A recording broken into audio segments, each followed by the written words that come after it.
Hi, I'm Andrew. And I am Minna, nutrition coaches and success mentors.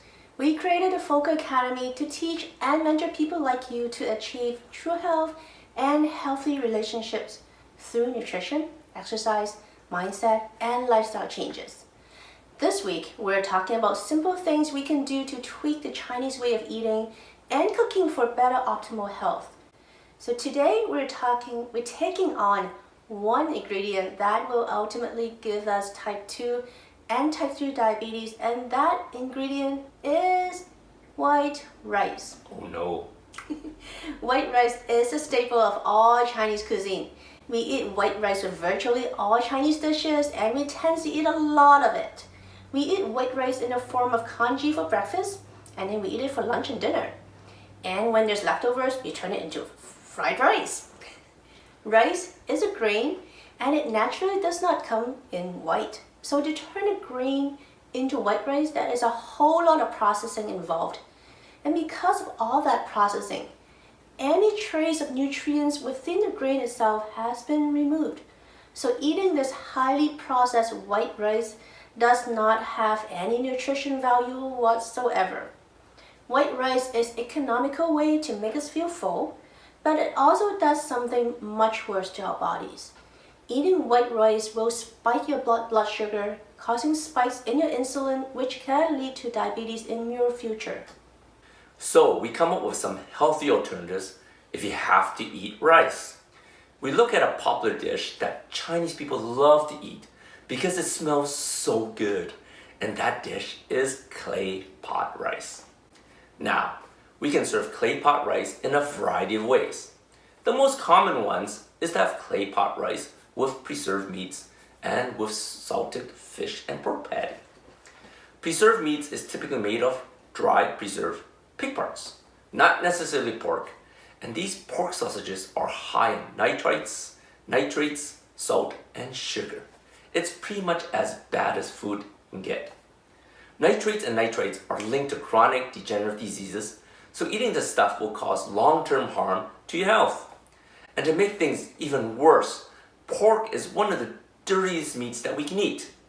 Pork is considered a dirty meat not because pigs just roll around in dirt, but because of what pigs themselves were fed. Think about what pig farms feed the pigs. I'm talking about the GMO soy and corn, pesticide-laden farm waste, the hormones, and the antibiotics, and you can imagine how dirty pork is. And then think about the pigs' living conditions, the bacteria-infested pig pens where they live all their lives until they are butchered. And as for the salted fish, it has such a high level of salt in it that you know it causes long-term damage and inflammation to your bodies. Now, clay pot rice is typically served with the meat on top, and below the meat is a whole lot of, you guessed it, white rice. White rice gets digested quickly and rapidly processed into sugar.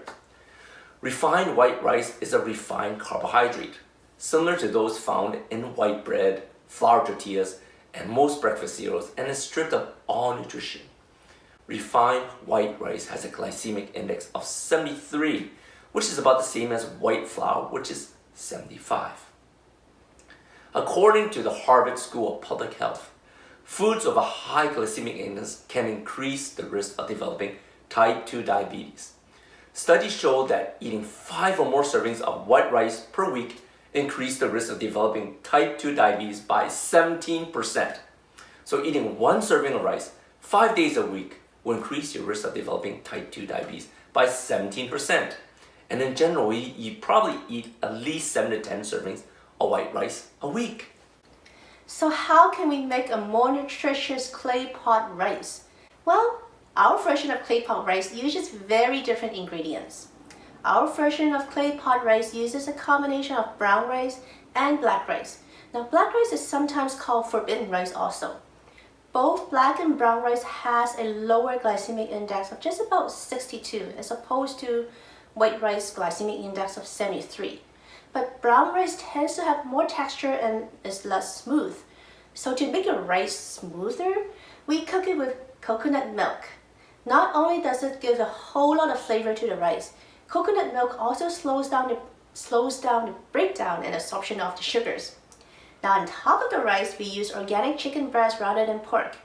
Marinate the chicken with a little bit of sesame oil and turmeric so that the chicken breasts are tender and tasty. Add some lemongrass, shiitake mushrooms, and baby bok choy to make a clay pot rice full of nutrition and antioxidants. The results? I think it tastes even better than the traditional clay pot rice. And I can eat it knowing that I am treating my body well and I'm feeding it with nutrition and antioxidants that my body really needs. If you really want to give it a try, we have a quick recipe at the bottom of this blog. Try it out for yourselves and let us know how you like it. Until next time, love what you live and live what you love.